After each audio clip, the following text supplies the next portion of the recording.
Settle in and allow your attention to soften. There is no need to picture everything clearly. Simply let the images arrive as they will and drift away when they choose to. Tonight, we are traveling slowly, at the pace of footsteps, hooves, and wheels turning across ancient ground. We are not following emperors, conquerors, or explorers. There will be no grand speeches or sudden triumphs here. Instead, we move alongside the ordinary people who made long-distance history possible without ever being remembered for it. Imagine a road that is not really a road at all. A network of paths stretching across deserts, mountains, and open plains. A route measured not in miles but in days, weeks, and seasons. This is the Silk Road, not as legend describes it but as it was lived. And you are not a merchant. You are a guard. Your task is simple, repetitive, and quietly exhausting. To walk, to watch, to endure, and to do it again the next day. Let us begin where your journey truly starts, not with adventure but with routine. You wake before the light arrives. There is no bell to signal the hour, no clock to consult. Instead, you feel it, the subtle shift in the air just before dawn. The cold is sharper at this moment. The world holds its breath. For a few quiet minutes, the desert or steppe seems suspended between darkness and day. You open your eyes slowly. Above you, the sky is vast. If clouds are present, they are thin and distant. More often, there is only open space, pale and endless. You slept on the ground again. A folded cloak beneath your shoulders, perhaps a rolled bundle under your head. It was never fully comfortable. It was simply adequate. Around you, the caravan lies in soft disarray. Camels kneel with folded legs, their long necks occasionally lifting. Horses stamp lightly, snorting steam into the cold air. Wooden wheels lean against crates bound with rope. Bundles of silk, sacks of grain, ceramics wrapped in cloth, goods that must remain intact no matter what your body feels. You sit up carefully. Your back protests first, then your knees. The ache is not sharp. It is steady. It is familiar. The rhythm of your life has taught you that pain can be constant without being urgent. You rub warmth into your hands. The air smells faintly of animal hide, smoke from last night's fire, and dry earth. If you are crossing a mountain pass, there is the mineral scent of stone. If you are on open steppe, there is grass, faint, sun-bleached, brittle. In desert stretches, the air feels almost empty, as though scent itself has retreated. There is little conversation at this hour. Someone stirs embers back to life. Someone checks a strap. Someone counts bundles again, though they were counted last night. The routine does not change. It repeats like breathing. You eat sparingly. A piece of hardened bread softened with water. A handful of dried apricots or dates. Perhaps tea if fuel is plentiful. The taste is simple, unremarkable. Meals are not about pleasure. They are about maintenance. You stand. The first steps of the morning are always the most difficult. Muscles resist. Ankles feel uncertain. But after a few minutes, your body remembers what it must do. And so you walk. The pace is not hurried. It cannot be. The caravan moves at the speed of its slowest animal. Camels sway gently, their padded feet pressing into sand. Horses carry lighter loads. Oxen, in some regions, pull creaking carts that groan softly with every turn of the wheel. The soundscape is repetitive. Bells. Harnesses shifting. The low murmur of wind. Occasionally a voice calls out to adjust direction. But most of the day unfolds in a kind of extended quiet. You scan the horizon. Not urgently. Not dramatically. Simply methodically. Your eyes move from ridge to ridge, from distant shape to distant shape. A rock formation. A line of scrub. A faint shimmer of heat. You know that sometimes danger appears without warning.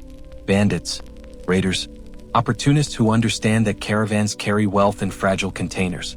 But most days nothing happens. And that nothing, stretched across hours, is its own weight. The sun climbs higher. Morning coolness fades, replaced by steady warmth. In desert stretches, heat does not rise suddenly, it accumulates. It presses downward. It settles onto your shoulders like another layer of clothing. Sweat forms, then disappears almost instantly, leaving salt against your skin. Your clothes grow stiff from dust. Sand works its way into seams, into boots, into the spaces between your toes.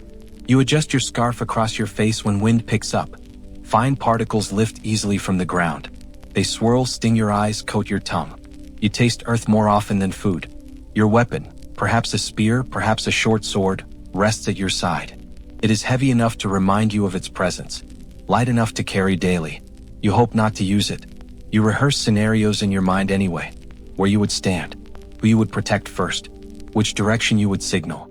These thoughts come and go like distant clouds. Most of your attention returns to walking.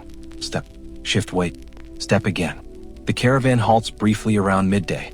Not for rest exactly, more for adjustment. Loads must be checked, straps tightened, animals inspected for sores beneath harnesses. You kneel to examine a camel's flank, noticing where leather has rubbed the skin raw. You apply salve if you have it. If not, you wrap cloth more carefully. You drink water slowly. Too quickly and you will regret it later. Too little and the afternoon becomes unbearable. You have learned moderation through discomfort. The land changes gradually over weeks. Wide plains give way to narrow passes. Desert dunes soften into rocky plateaus. Occasionally there is a settlement, a low cluster of buildings, smoke rising gently. In those moments, the caravan feels briefly visible, acknowledged. But even in towns, you are still working. You stand near goods while merchants negotiate. You watch strangers' hands. You observe exits and corners. You do not relax fully. Not even then. Nights offer a different discomfort. After the sun disappears, temperatures fall with surprising speed. Heat drains from the ground. The sky becomes enormous, crowded with stars so bright they seem almost close enough to touch. It is beautiful, but beauty does not soften the ground beneath you.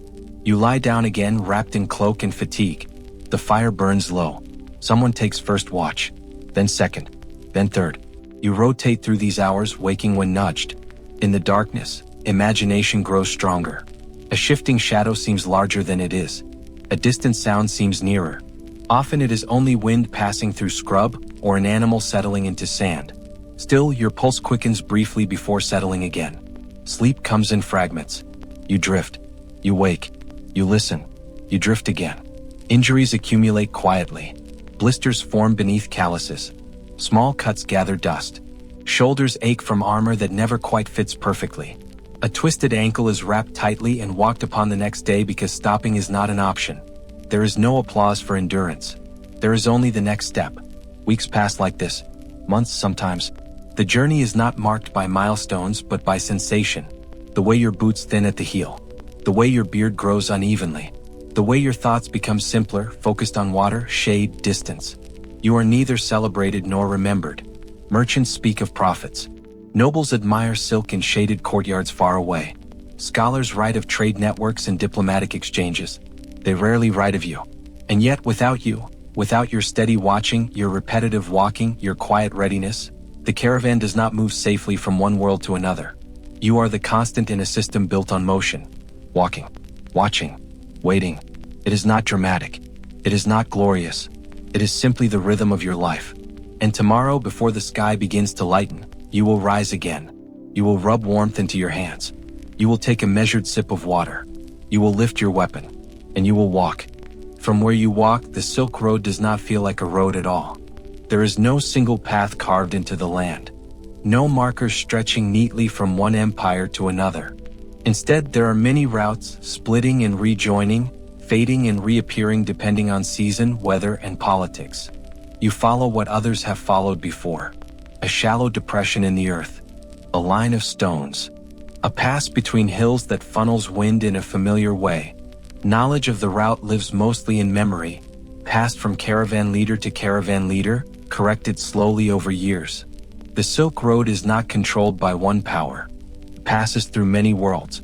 To the east, the influence of Chinese dynasties rises and falls. To the west, Persian empires expand, fragment, and reform.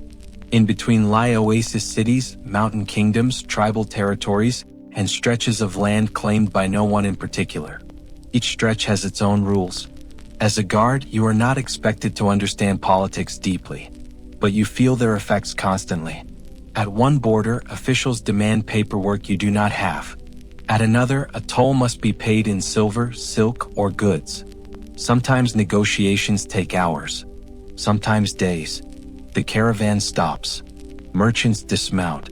Interpreters step forward. Voices rise and fall in languages you do not understand. Hands gesture. Faces remain carefully neutral. You stand still. Your job is not to speak. Your job is to be present.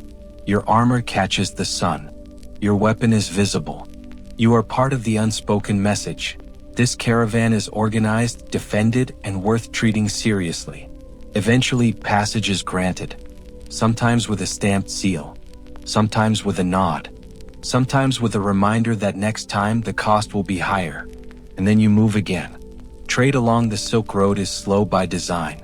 Goods do not travel from China to the Mediterranean in one journey. They pass through many hands. Silk might move from one city to the next, then be sold, repackaged, and sent onward months later by someone else.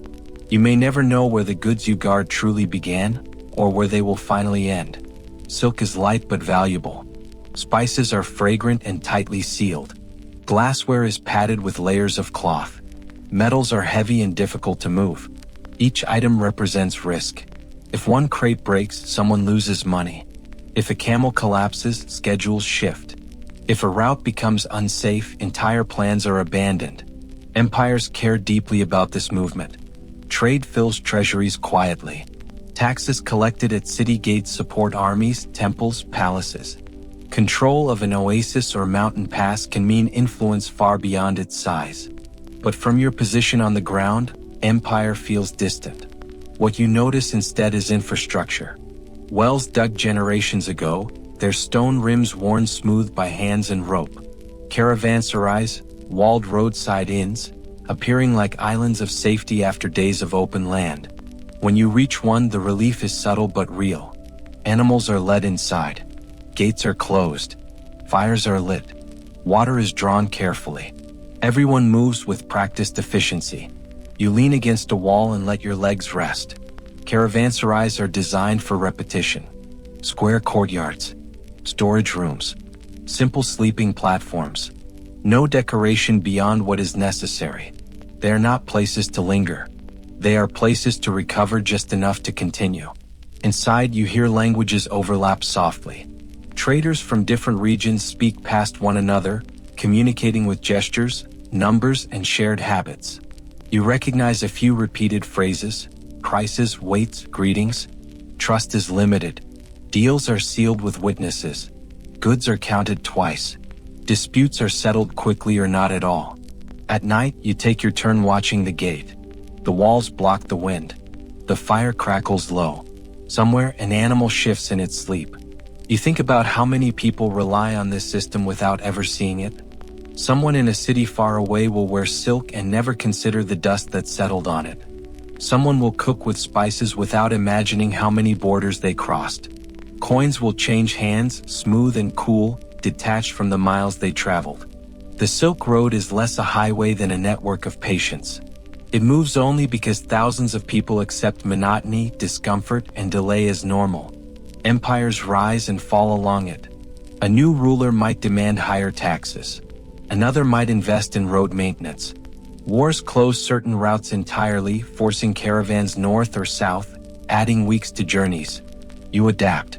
Routes change. Schedules stretch. Familiar passes become dangerous. New alliances form between merchants and local guides. Your role stays the same. Walk, watch, wait. Sometimes you hear news carried along the road. A city sacked. A new emperor crowned. A plague spreading westward. These stories travel faster than goods. They pass from mouth to mouth at wells and fires, changing slightly each time. You listen, but you do not linger on them. Tomorrow's concern is water. The next ridge. The animal's condition. Empires feel large only when viewed from a distance. Up close, they are paperwork, tolls, guards who look just as tired as you do, and officials trying to maintain order over land too vast to fully control. The Silk Road does not belong to kings. It belongs to movement itself. And you, quiet, replaceable, necessary, are part of that movement. By the time you lie down to sleep again, the idea of a beginning or an end feels abstract. There is only the stretch ahead and the stretch behind, connected by footprints that fade almost as soon as they are made. Tomorrow the caravan will rise. Negotiations will repeat. The road will continue without acknowledging you. And you will continue with it. Imagine standing at the edge of a dry basin in Central Asia. There is no obvious sign that this was once a place of significance. No towering ruins. No dramatic skyline. Just a faint unevenness in the ground, a scattering of weathered timber, perhaps a line of stones arranged too deliberately to be natural. And yet, centuries ago, caravans arrived here with relief. Animals groaned as loads were lifted. Guards stretched their stiff legs. Water buckets descended into wells that no longer exist. Cities such as Lulan, once positioned near the shifting waters of the Lapner region, thrived because geography briefly favored them. Rivers fed fields. Trade routes converged. Travelers needed rest. But rivers are patient architects of change. When water slowly altered its course, life in these oasis cities became more fragile. Irrigation canals had to stretch farther. Crops weakened. Wells demanded more effort. You can imagine the gradual realization. One year, yields are slightly lower. Another year, caravans choose an alternate route. A tax collector notes fewer arrivals. No single catastrophe, just thinning. Eventually, departure becomes practical rather than dramatic. Families gather what they can carry. Doors are closed not in panic, but in quiet acknowledgement. The road that once sustained the city now flows elsewhere. The desert keeps what is left. In some cases, the preservation is almost unsettling in its intimacy. Wooden tablets bearing contracts. Textiles still dyed in deep reds and faded blues. Even personal letters, written in scripts that scholars carefully decipher centuries later. One such letter from a Silk Road settlement expresses frustration over unpaid goods. Another mentions the difficulty of securing safe passage. Ordinary concerns. They feel surprisingly modern. And then there are caravanserais, those rectangular refuges scattered along trade routes. Built of mud brick or stone, designed to be sturdy but not ornate. Their courtyards once echoed with footsteps and murmured bargaining. Today, some stand roofless beneath enormous skies. Walk through one in your imagination. The walls are sun-bleached. The air is dry. Shadows collect in corners where once animals were tethered. The ground is uneven, carrying faint depressions where countless travelers once slept. You can almost hear it, the rhythm of arrival. The quiet relief of enclosure after days exposed to wind. These structures were never meant to be permanent monuments. They were functional pauses in motion. When trade shifted, they simply stopped being necessary. Archaeologists sometimes uncover layers of occupation. Evidence that one caravanserai was rebuilt several times, each layer reflecting slightly different construction techniques. A repair here. A widened gate there. Maintenance was constant. Without it, the building dissolved. And so much of Silk Road history is this pattern of building, using, abandoning. There are also mysteries of scale. How many caravans moved through certain regions each year? How many guards like you stood watch beneath different constellations? The records rarely provide exact numbers. Officials documented taxes and treaties, but daily movement often escaped formal accounting. Historians estimate through fragments, grain storage capacities, stable sizes, the width of courtyards.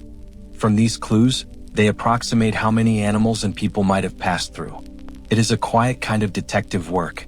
In certain caves near Dunhuang, sealed chambers preserved thousands of manuscripts for nearly a millennium.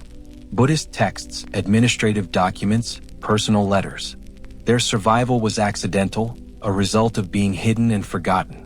When rediscovered, they offered rare glimpses into the mental world of Silk Road societies. There are references to border disputes, to religious donations, to everyday concerns about supply shortages and safe passage. The grand narrative of global trade rests on countless small details. And still there are unanswered questions. Some scholars debate whether certain routes were more coastal than previously thought. Others examine pollen samples trapped in ancient layers of soil to determine what crops were cultivated near now-deserted settlements. Climate patterns emerge from tree rings, suggesting periods of drought that may have pressured communities to relocate. But correlation is not certainty. The Silk Road refuses to provide simple answers. Its very nature was fluid. Routes adjusted to political stability, to environmental change, to rumor. If word spread that bandits had gathered near one pass, caravans diverted elsewhere. If a new alliance formed between regional powers, a previously risky stretch became viable again. Maps, as we draw them now, give the illusion of permanence. In reality, the Silk Road was a shifting web of choices made season after season. And then there are the objects themselves, perhaps the most compelling mystery of all. A Roman coin found deep in Central Asia. A piece of Chinese silk discovered in a Mediterranean grave. A glass vessel whose chemical composition reveals it was crafted thousands of miles from where it was unearthed. Each object is quiet proof of connection, but the exact path it traveled remains unknowable. Did it pass through 5 hands? 10. Did it pause for years in a merchant storeroom before continuing onward? You can imagine the many moments of stillness between movement. A bolt of silk folded carefully in a wooden chest.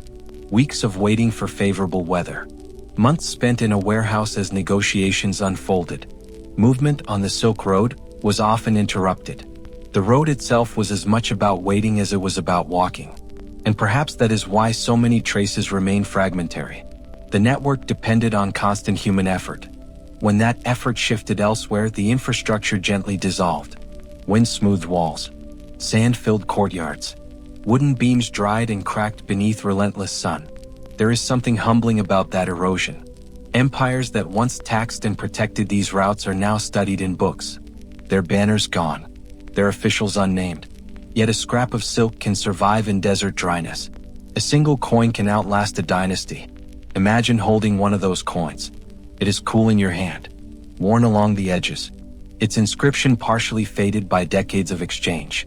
You do not know whose hands touched it before you, nor where it will go next. That is the Silk Road in miniature. Connection without full comprehension. Movement without finality. And as archaeologists continue their slow work, brushing sand from foundations, cataloging shards, comparing scripts, the picture grows clearer but never complete. The Silk Road remains a network defined as much by absence as by presence. By cities that vanished. By routes that shifted. By guards like you whose names were never recorded. The wind continues to pass over these landscapes, indifferent to the centuries layered beneath it. And yet, if you listen closely, imagining the faint echo of bells and footsteps, you can almost sense the rhythm that once pulsed through these empty spaces. A rhythm built on endurance. A rhythm built on repetition. A rhythm that faded quietly, leaving only fragments for us to piece together in the calm stillness of the present. While your life is shaped by movement, theirs is shaped by arrival. Long before you reach the edge of a city, the world you are approaching already feels different. The land becomes more orderly. Paths widen. Fields appear, carefully maintained, fed by irrigation channels that soften the air with moisture. For you, the city is a pause. For them, it is permanence. Merchants who prosper along the Silk Road often build their lives around not moving. They establish homes near markets and storage houses, close to administrative centers where trade is regulated and disputes are resolved. Their wealth grows slowly, transaction by transaction, not step by step. A merchant's day begins with calculation rather than preparation. Ledgers are opened. Weights are checked. Messages arrive from intermediaries who traveled on their behalf. Information replaces physical exertion. When caravans arrive, the merchant does not rush. Goods are unloaded by hired hands. Animals are tended by others. Negotiations occur seated, often indoors, shaded from the sun. The merchant's risk exists on paper. Losses are numbers. Gains are numbers. Distance is an abstraction measured in time rather than pain. Even when merchants do travel, it is often along safer, shorter segments. They choose seasons carefully. They travel with multiple escorts. They rest in the best available accommodations. For you, choice is limited. You follow the caravan. Beyond the merchant class stand the urban elites, officials, scholars, religious leaders, whose connection to the Silk Road is even more indirect. They experience its influence through objects and ideas, not through exposure. Silk hangs in wardrobes, not over sore shoulders. Spices sit in containers, measured and preserved, not packed and repacked beneath heat. Coins circulate in clean hands, not exchanged at dusty crossroads. Their homes are designed to reduce discomfort. Courtyards bring light without wind. Walls keep heat and noise at a distance. Water flows predictably. Servants anticipate needs before they are spoken. Time, for them, moves differently. Days are structured by appointments, rituals, study, and conversation. Travel, when necessary, is an event planned carefully and remembered afterward. For you, travel is simply life. And above these elites rise the institutions that shape trade from afar. Imperial courts and bureaucracies do not see the Silk Road as a lived experience. They see it as a system to be managed. Documents are drafted outlining tariffs and transit permissions. Officials are assigned to oversee border posts. Reports summarize trade volumes, revenue, and security concerns. These discussions occur in rooms far removed from sand and wind. Maps are unrolled on tables. Routes are traced with fingers that have never followed them on foot. Decisions are made that alter flows of goods and people without ever acknowledging individual bodies. Yet even here, comfort comes with constraint. Court life is bound tightly by hierarchy. Every movement is observed. Every word carries weight. Officials navigate a landscape of favor and caution, where advancement depends on restraint rather than initiative. Their stress is real but contained. They worry about status. You worry about water. They fear political missteps. You fear injury far from help. And still, both exist within systems larger than themselves. Religion, too, reflects this divide. Along the road, belief is practical. You offer small gestures at shrines and way stations. You carry charms. You repeat familiar phrases before difficult crossings. Faith becomes a habit of reassurance. In cities and courts, religion becomes structure.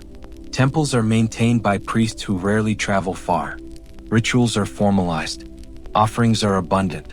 Theology is discussed in measured tones within sheltered spaces. For them, belief is a profession. For you, it is a companion. This contrast between exposure and enclosure, movement and stillness, defines the hidden hierarchy of the Silk Road. Those who walk the most are remembered the least.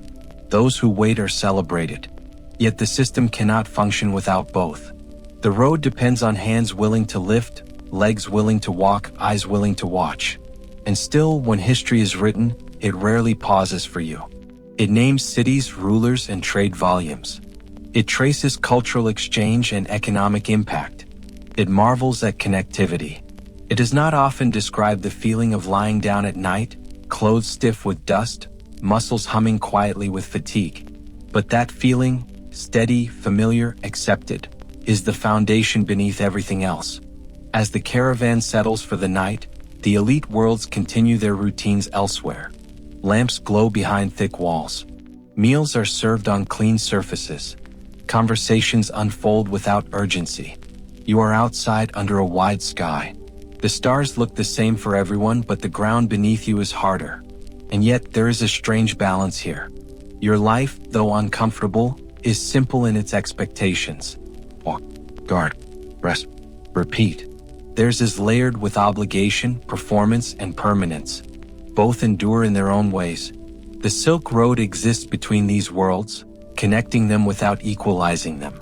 And as you close your eyes, the road does not ask for reflection or recognition. It only waits. Tomorrow will be another day of walking, another stretch of land, another quiet contribution to a system far larger than yourself.